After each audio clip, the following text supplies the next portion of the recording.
For just one time, I would take the Northwest Passage to find the hand of Franklin reaching for the Beaufort Sea, tracing one warm line through a land so wide and savage, and make a Northwest Passage to the sea.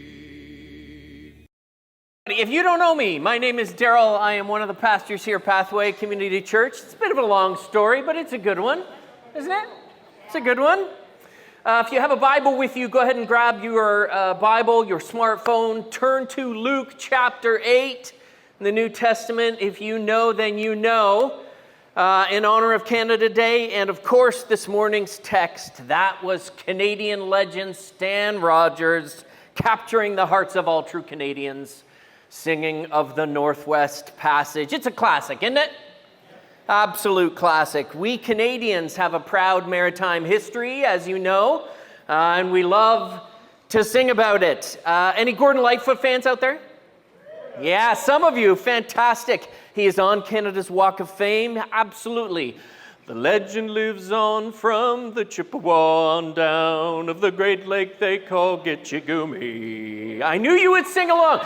The lake, it is said, never gives up her dead, and the skies of November turn gloomy. Okay, we're going to stop there, or else this is getting out of hand. But I am impressed with you guys. Yeah, some of you think I'm showing my age talking about Stan Rogers and Gordon Lightfoot, but this stuff is timeless, and more than just timeless. You know, not long ago, sea shanties went viral on TikTok, right? You're like, Daryl, I don't know what that means. It means millions of high school students started making videos of themselves singing sea shanties and sharing them with their friends. I'm not sure if this is true, but I suspect it was Canadians behind all of that. In fact, for the camera, fun fact, if you are watching this online and you're from the United States, friends down south, just like all Canadians live in igloos and drive dog sleds, if you meet a Canadian in a restaurant or pub anywhere in the world and you buy him a pint, he should be able to break into a verse or two of the Northwest Passage. And you go ahead and try that next time you find one of us. Daryl, where are you going with all this?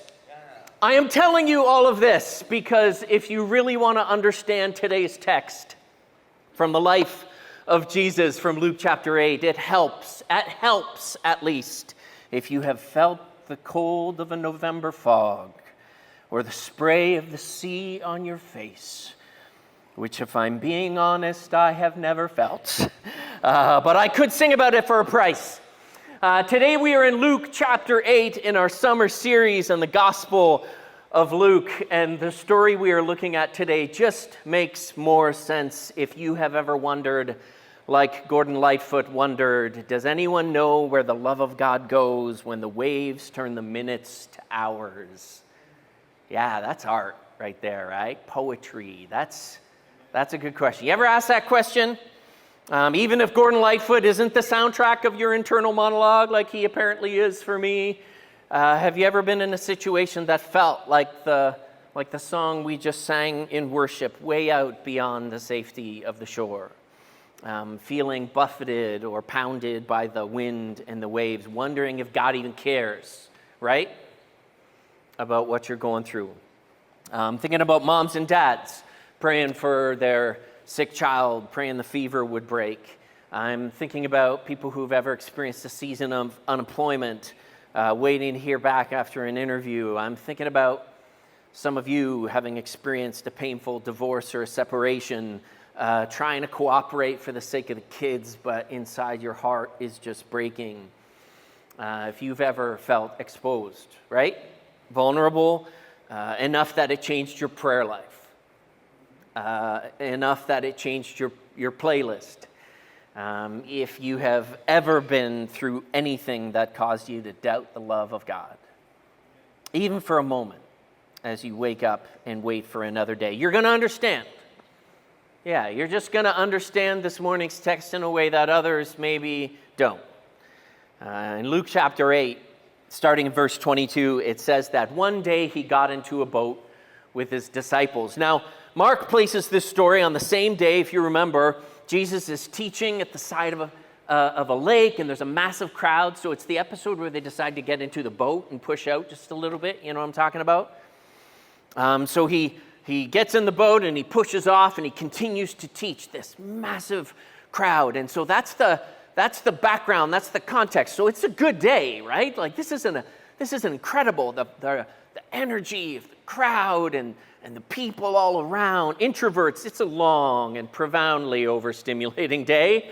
And why do I share these contexts? Because I want you to understand the disciples' emotions going in to this story, right? After a long day, excitement, energy, but also long and stimulating, but amazing. And remember, anytime Jesus is teaching a crowd like that, it's amazing because he is a master of the crowds, right? His stories are incredible. His wisdom is more than just profound, it's practical. His methods, sometimes confusing, but always meaningful. So when evening comes, he gathers his disciples again to this boat, and they pull anchor and they take off for the other side of the lake. And as they make their way across, the sun starts to fade. And as the sun starts to fade, the wind starts to turn. And soon, as my father would say, it is a very dark and stormy night.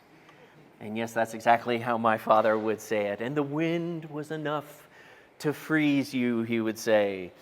Luke says that the waves were so strong that they started to overtake the boat, like water coming into the boat. According to our story, it says that Jesus, while all this is happening, is kind of lying on a cushion having a nap. And his disciples are freaking out. They're terrified, and finally they wake up Jesus, and they're like, "Master,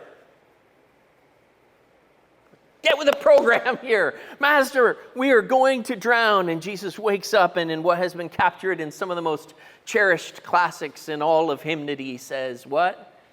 Peace, be still. Yeah, peace be still. There's some debate as to whether this was a Titanic moment, Jesus up at the front of the boat, "Look, Dad." Yeah, or if it was maybe Jesus is just yelling at Peter to be calm, and all of creation got caught in the crossfire. It doesn't really matter, because the story says that when Jesus raised his voice above the sound of the storm, the crashing of the waves, the wind and the waves obeyed him. Hard to even imagine what that would have been. And turning back to his disciples, Jesus asks, "Where is your faith?" And our text says, in fear and amazement, they asked one another, "Who is this? Who is this who commands even the wind and the water, and they obey him?"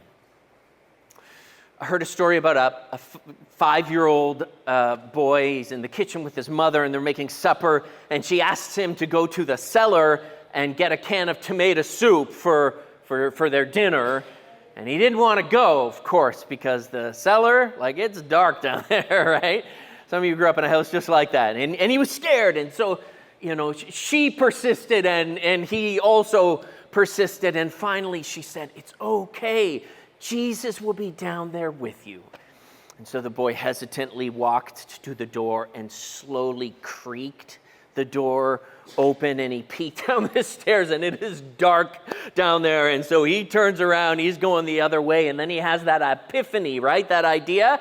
And so he turns back to the door and he creaks it open. He says, "Jesus, if you're down there, can you pass me a can of tomato soup?"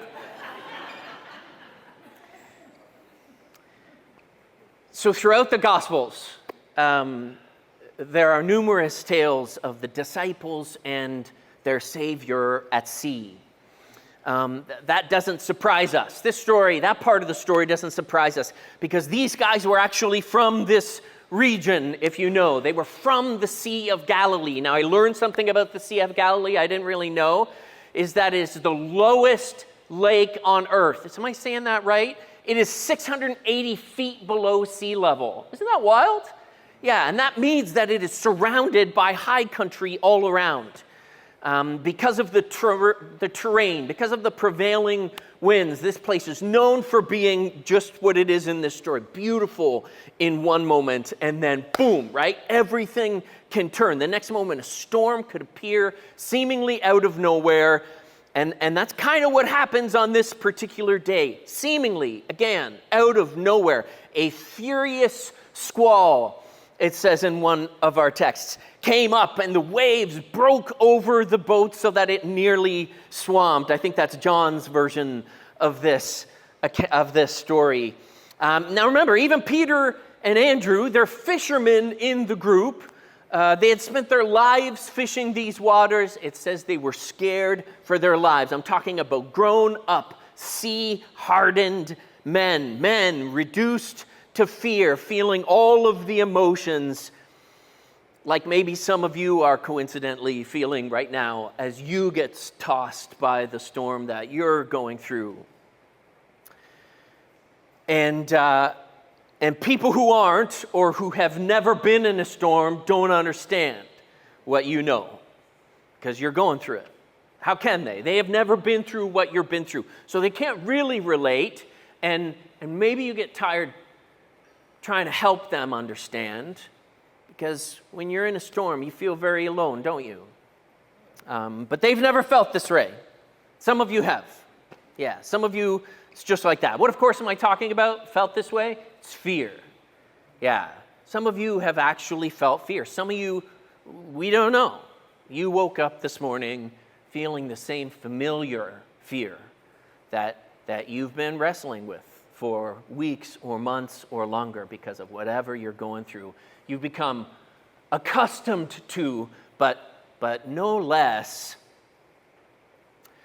injured or no less weary from carrying the weight of fear. Well, it's hard not to see that the obvious message of this miracle, the way Luke tells the story, actually the way John tells the story, the way it's told in the New Testament, is a lot to do with what we do with fear. Yeah, fear.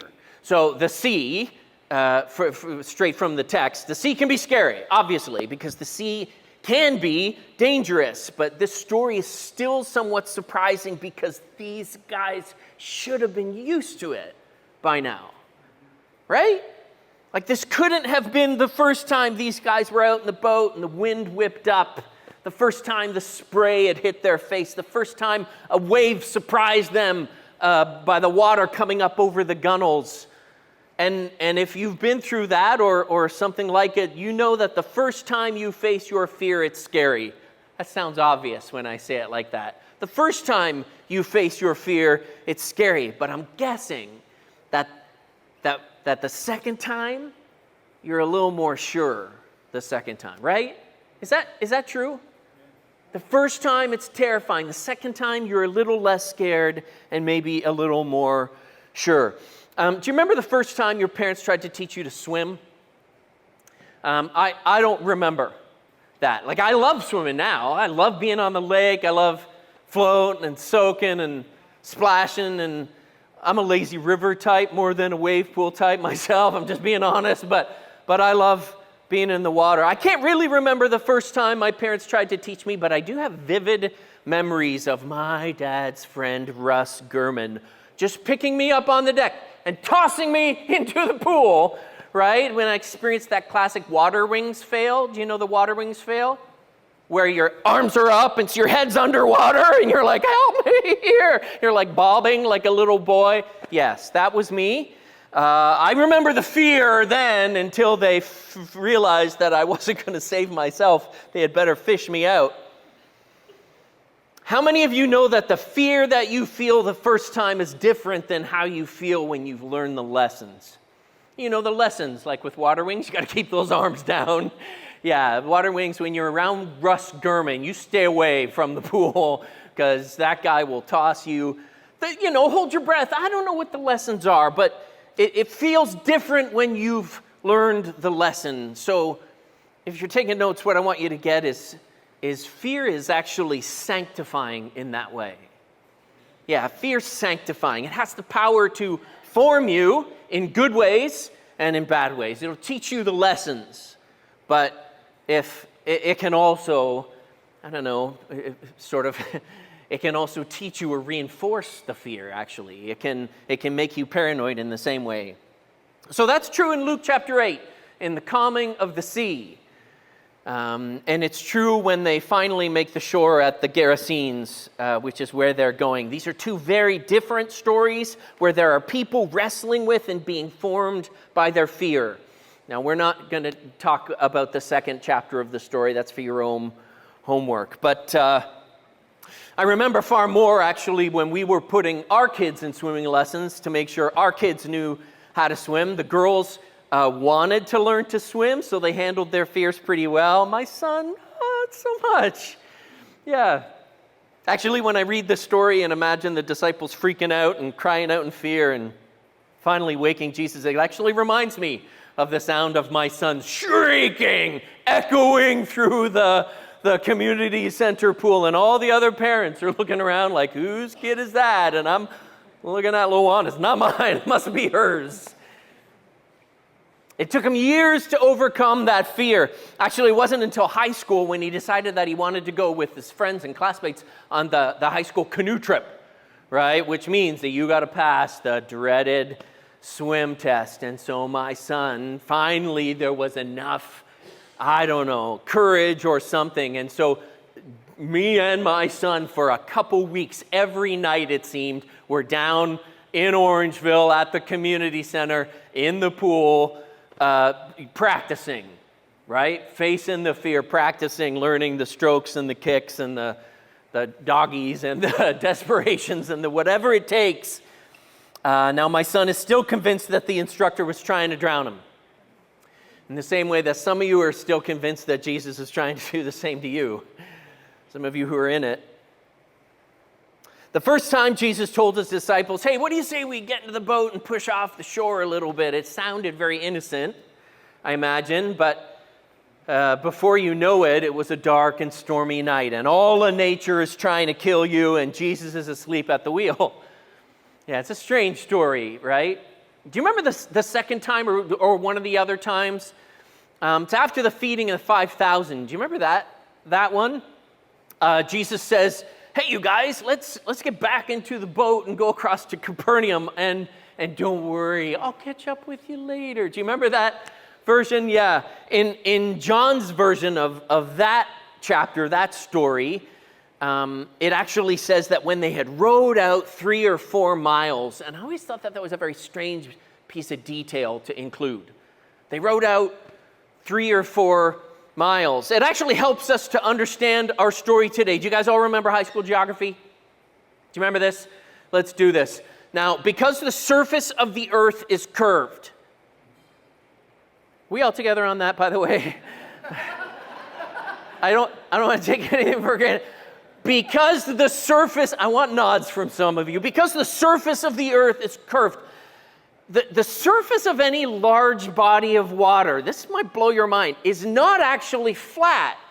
It follows the curve of the earth. You put it all together and it makes sense. You're like, I guess it's gravity pulling straight down to the center at any point. So that I'm blowing your mind right now. Listen to this. This is what the implications are.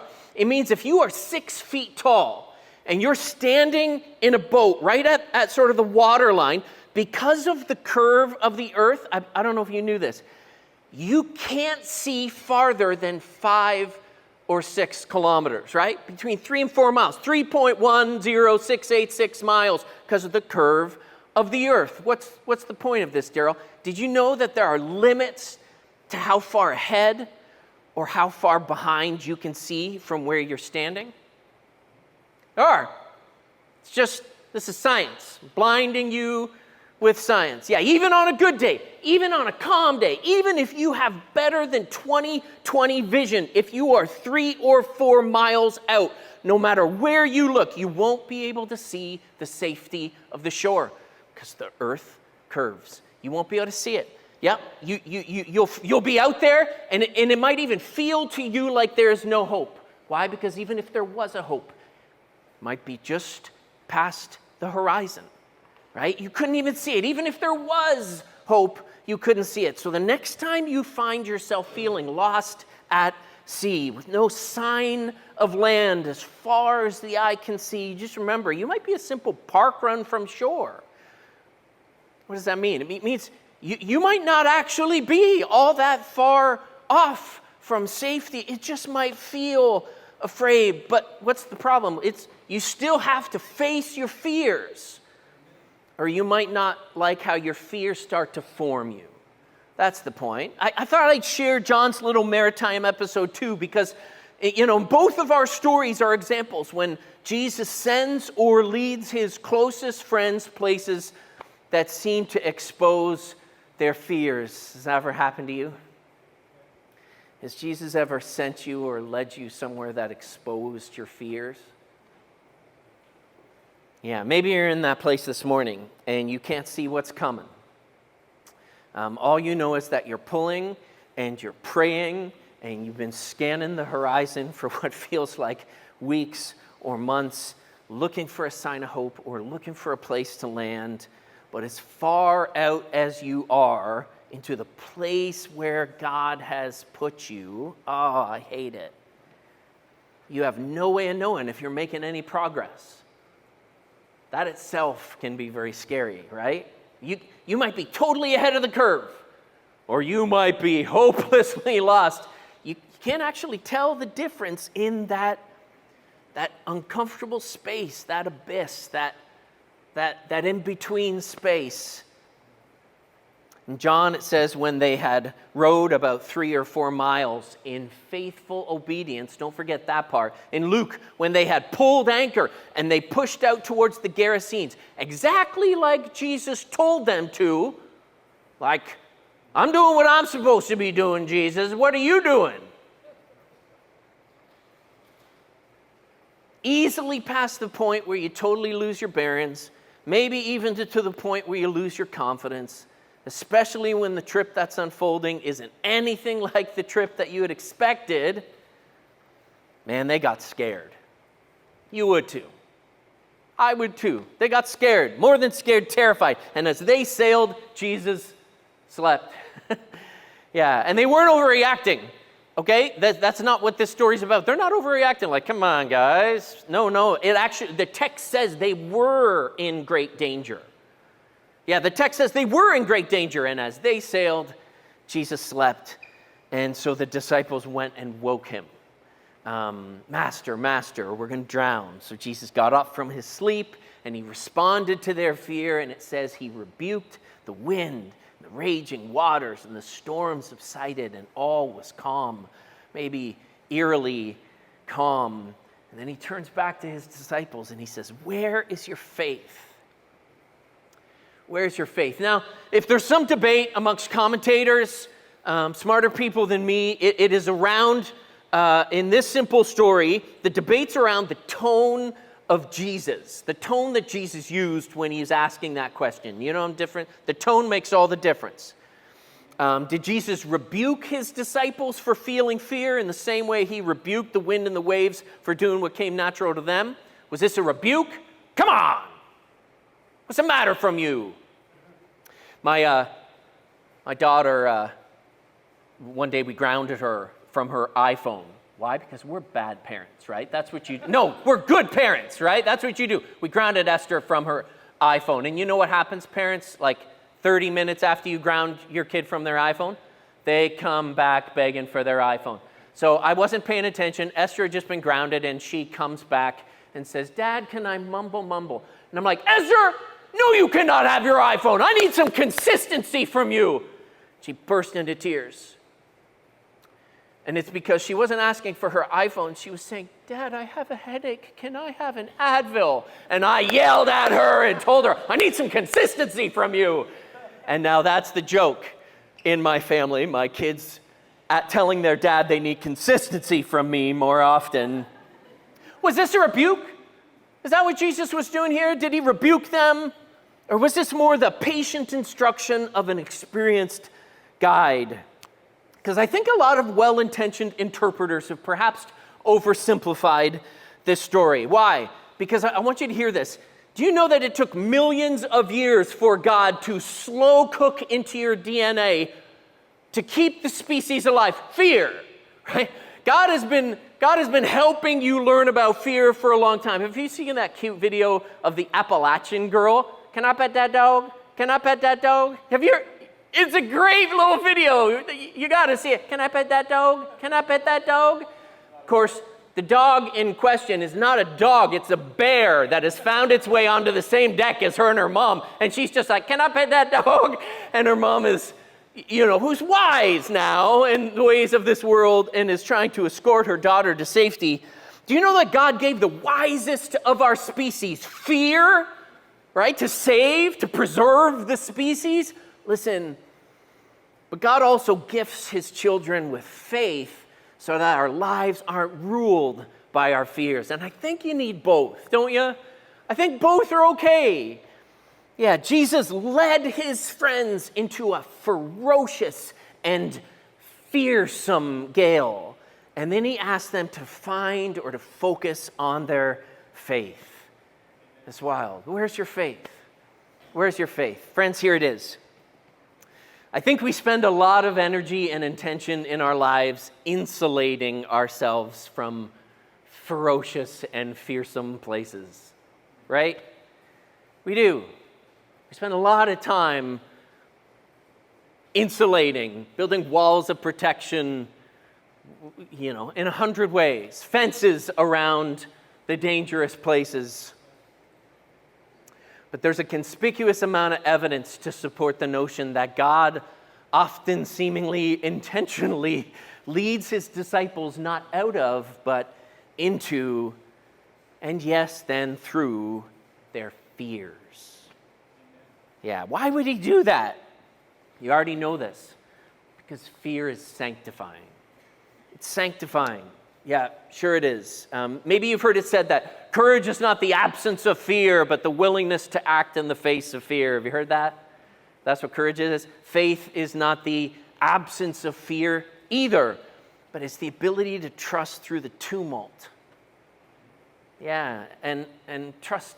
How do you do that when there's a bear on your porch, Daryl? Well, you trust in his careful presence. That's what faith is. Trusting in his, not just presence, but careful presence. Faith is believing that with him all things are possible. No wind, no waves are beyond the strength of his might. Right? It's faith is believing that you need to stay committed to the path in front of you, the priority of his mission and purpose for your life. I think the point of all of this is that we have to learn, don't we, the lessons that come from experience. Right? We've talked about this before. You just have to learn the lessons that come from experience. You have to gain the strength that comes from the trial of miles, the faith that is tested and knows how to stand firm then, even in the face of fear. So where's your faith? Well, it's trusting in the careful presence of Jesus. Do you love Psalm 23? Though I walk through the valley of the shadow of death. You guys know what's next, right? You are with me. Though I walk through the valley, you know how you find that out? It's by walking through the valley of the shadow of death. That's how you find out. That's how you find out, right? It's believing that if the whisper of his voice, the wind and the waves obey him, nothing in all of creation can stand against his will for my life. Some of you have been contending against the dark forces of the broken parts of creation, haven't you? You battled your diagnosis. You fought through that. You take medication and you pray and you show up on time to your appointments, and you know this. But remember, if the wind and the waves obey him, there's nothing in or outside of creation that can stand against his will in your life. We're going to be all right. We're going to be all right. It's staying committed to the path in front of you. What am I talking about? The whole life priority of his mission. I think this message is for someone here today. The whole life priority of his mission, no matter how big the mountain is that's in front of you, how raging the storms are in front of you, how scary the graveyard is that you're about to go into. That's for those of you who read ahead and know the rest of the story.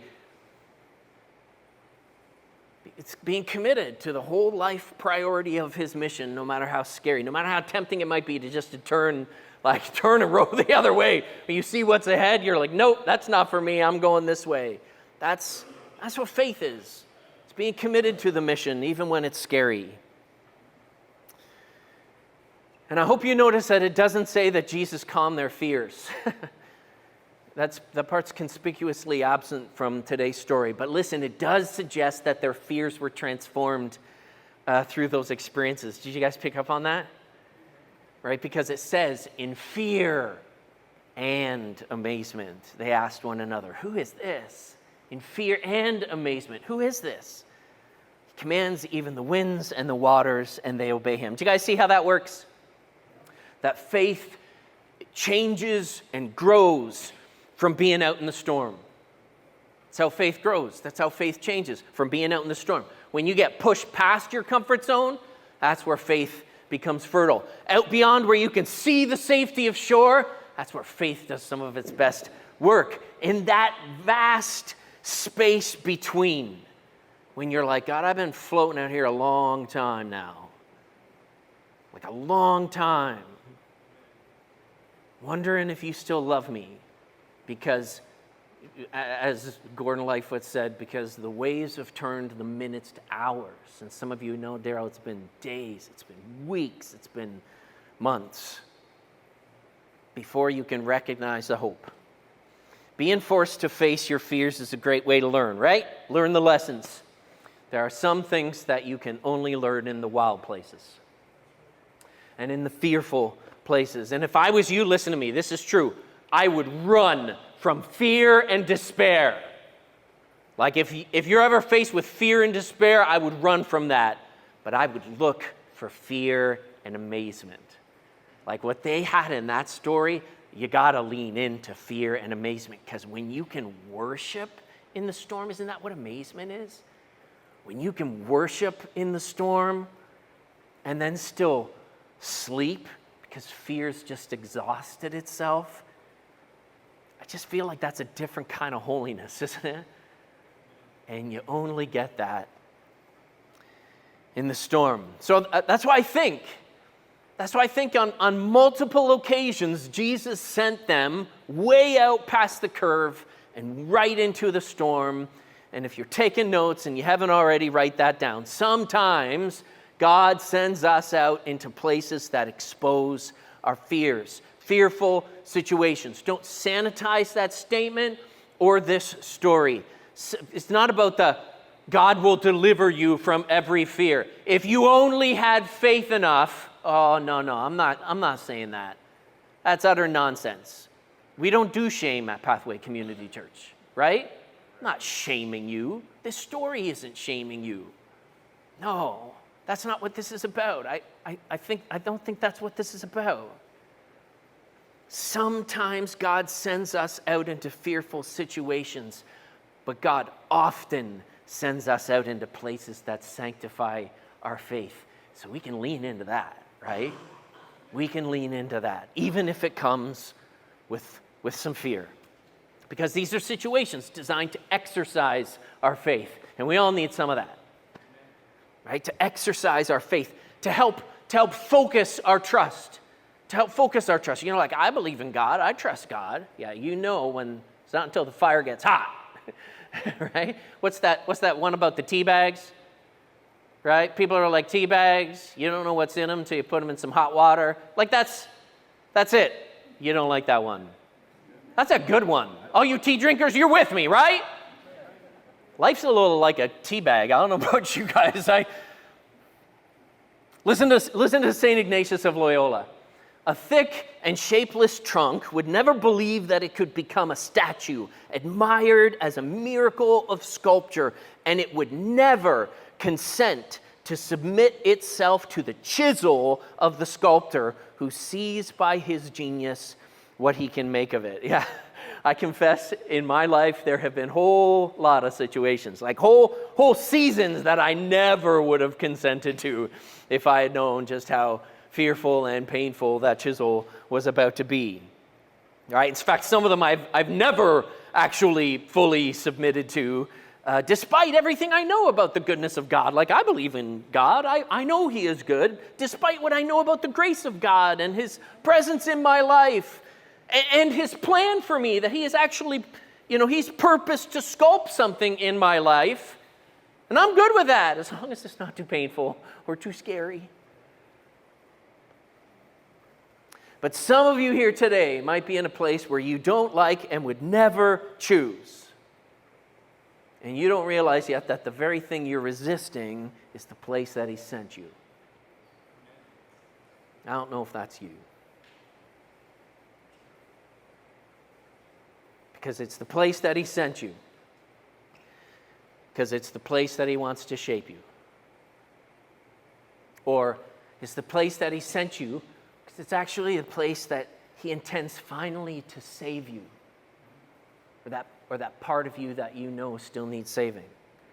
It might be the place where He sent you because it's the place where you get to see Him finally save somebody who you never would have imagined to be within reach of God's grace. And again, that part's for someone who is read ahead in our story in Luke chapter 8.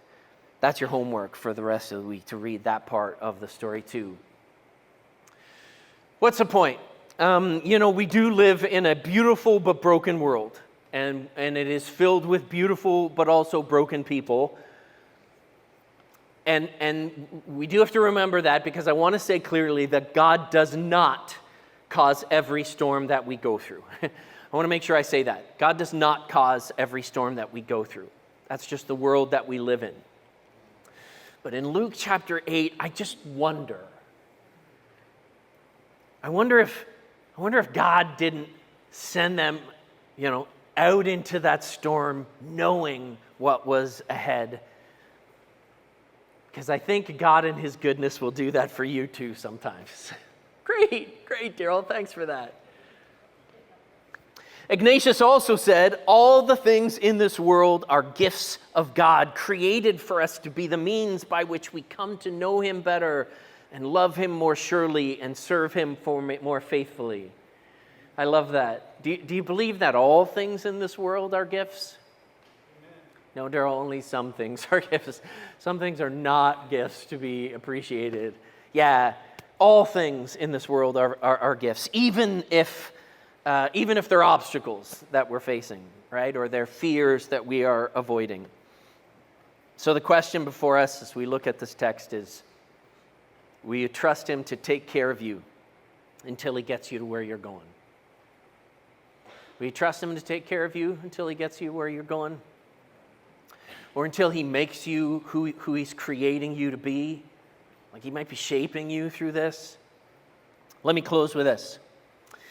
If you are here this morning and you have been battling fear, you've been carrying that heavy weight of fear because of some circumstance or some situation in your life, I want to say this. Today is a perfect day to come and meet our prayer team. We have a prayer team at Pathway, people who would love to pray for whatever's going on in your life. And you might not feel comfortable to be vulnerable and to tell them everything. You can tell them as much or as little as you want. They would love to pray for whatever's going on in your life. Yeah, but Daryl, I'm not sure I want them to pray God would shape me as much as I want them to pray that God would maybe give me peace from the fear. Listen, we will absolutely pray that God would calm your fears. But we will also pray that God would shape you, that He would strengthen your faith through this thing. Is that you? If that's you, please don't rush out. Come here. Oh, we forgot to put up the banners. The prayer team will just be standing up here until you come. Meet them. Introduce yourself. They would love to pray for you. If you need a minute, there's a nice, bright, sunny hallway in the back. They'll take you back there, and we'll pray for whatever's going on in your life. One last thing. Two last things. It was a year ago right about now when TMH Waterloo was caught in a bit of a storm. Oh, listen, it's not our first storm at CMH Waterloo, but here we go again. We were caught in a storm, and our friends from Pathway threw us a lifeline. We love you, Pathway.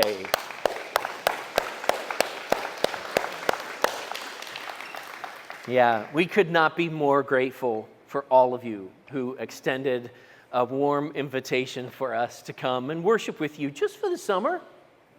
And you're stuck with us now because we are never leaving. God is so good. We could not be more grateful. We love being one church with you, Pathway, without an S, Community Church.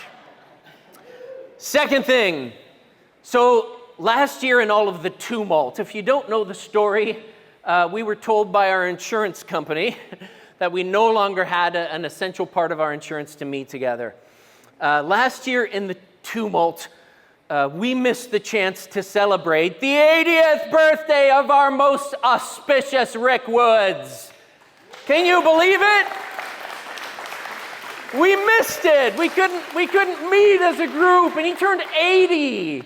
So would you do me a favor before you rush out into this beautiful summer day? Would you make sure you go wish Rick a happy birthday? And why don't you stay for some cake? We're going to have cake for Rick's birthday and to celebrate together. Let's pray. God, you are good, even when we are terrified by the stuff around us. We know you're strong, even when we're intimidated by what's in front of us. God, and you're faithful. You promised to never leave us and never forsake us. And God, here's the thing. You were asleep in peace at that moment, but you're never asleep at the wheel in our lives.